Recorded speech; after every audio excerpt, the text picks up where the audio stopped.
meu aluno, minha aluna do KNAPS. Nessa aula a gente vai falar sobre o primeiro grupo dos vertebrados, os peixes. Na nossa última aula, a gente falou um pouquinho sobre as características gerais que definem um animal como sendo cordado. E falamos também um pouquinho sobre os primeiros grupos dos cordados, os cordados mais primitivos, nos quais a notocorda era permanente, ou seja, que a notocorda era responsável pela estrutura do corpo do animal adulto. Hoje a gente vai entrar no grupo dos vertebrados, que são animais nos quais essa notocorda é substituída por uma coluna vertebral. E o primeiro grupo que a gente vai falar é o grupo dos peixes. E os peixes vão ter diversas características gerais, que a gente vai ter que discutir um pouco. E no final das contas a gente vai dividir os peixes em dois grupos. Os peixes ósseos, os osteíctes. E os peixes cartilaginosos, os condrictes. E a gente vai ter que entender um pouquinho as diferenças que a gente vai ter que saber para você olhar um peixe e saber se ele é osteícte, se ele é condricte. Mas em primeiro lugar a gente vai falar um pouco sobre as características gerais dos peixes, tá bom? São animais de vida aquática, ou seja, eles vivem em ambiente de água doce ou água salgada. E são animais ectotermos. Ectotermos por quê? Porque a temperatura corpórea deles é definida pelo ambiente. Muitas vezes você vai ver a nomenclatura pecilotermos também para identificar o tipo de temperatura corporal desse animal, que quer dizer temperatura corpórea variável. Eu prefiro, e muitos autores preferem, usar o termo ectotermo por quê? Porque boa parte dos peixes vão manter a sua temperatura corporal constante, mas não fazendo uso do seu metabolismo interno, mas dos seus hábitos de vida, ou seja, ele vai se movendo para diferentes localidades para manter o seu corpo mais frio ou mais quente, e com esse hábito de vida ele vai mantendo a sua temperatura corporal constante. Por isso, pecilotermo, animal de temperatura variável, pode ser um termo um pouco errôneo. O mais adequado seria ectotermo.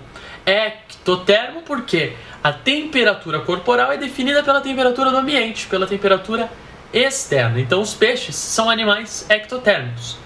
E o fato deles serem ectotérmicos quer dizer o quê? Quer dizer que eles não usam o próprio metabolismo para gerar calor, ou seja, eles não usam reações metabólicas do seu organismo para controlar a sua temperatura. Isso faz com que eles tenham um metabolismo mais baixo que de outros vertebrados, que serão, como a gente vai ver mais para frente, homeotermos, que vão usar o seu metabolismo para gerar calor, para manter a temperatura do corpo constante. Então, são animais de metabolismo relativamente baixo, tá certo? O seu tipo de respiração, por ser um animal aquático, é do tipo branquial. Eles usam brânquias. E aí a gente vai ver daqui a pouco que nos dois grupos de animais, os osteíctes e os condrictes, essas brânquias vão ter uma morfologia um pouco diferente.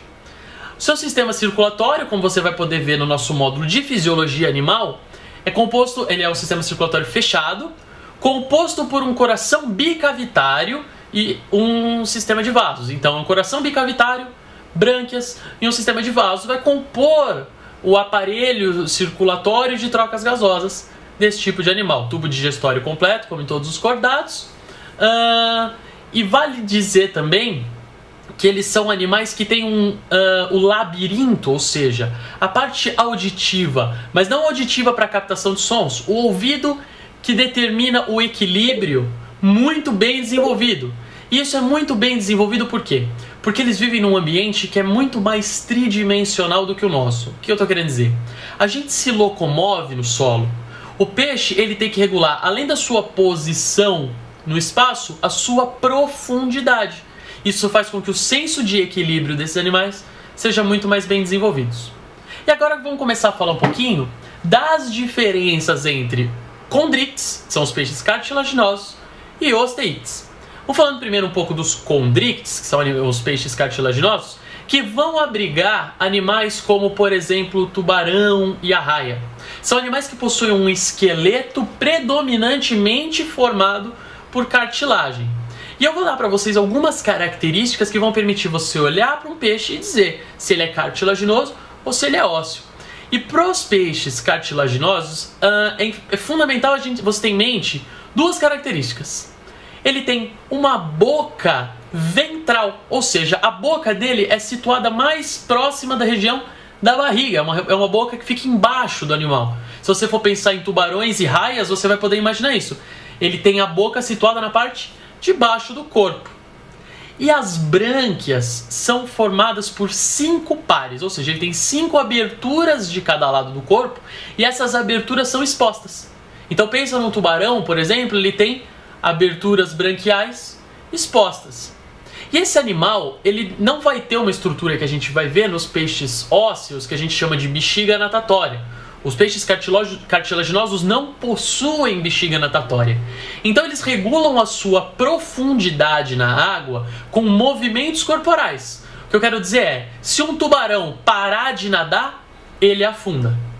Essa profundidade então vai ser regulada por movimentos corporais e também pela grande quantidade de óleo que esses animais vão possuir no seu fígado, que faz com que a densidade deles seja um pouco menor. Mas ainda assim, se eles não se movimentarem, eles afundam. Os peixes ósseos, ou seja, os osteíctes, por outro lado, eles têm uma bexiga natatória, que é uma bolsa no interior do corpo que fica cheia de ar. O volume dessa bolsa, a quantidade de ar armazenada dentro dela, é regulada pelo sistema circulatório, porque essa bolsa vai ser extremamente vascularizada. Então os gases que estão dissolvidos ali no sangue podem partir do sangue para dentro da bexiga natatória. A bexiga natatória aumenta de volume como se fosse uma boia dentro desse animal, ele vai mais em direção à superfície. Pelo contrário, se os gases saem da bexiga natatória, se diluem no sangue e a bexiga natatória diminui de volume, esse animal afunda, tá bom?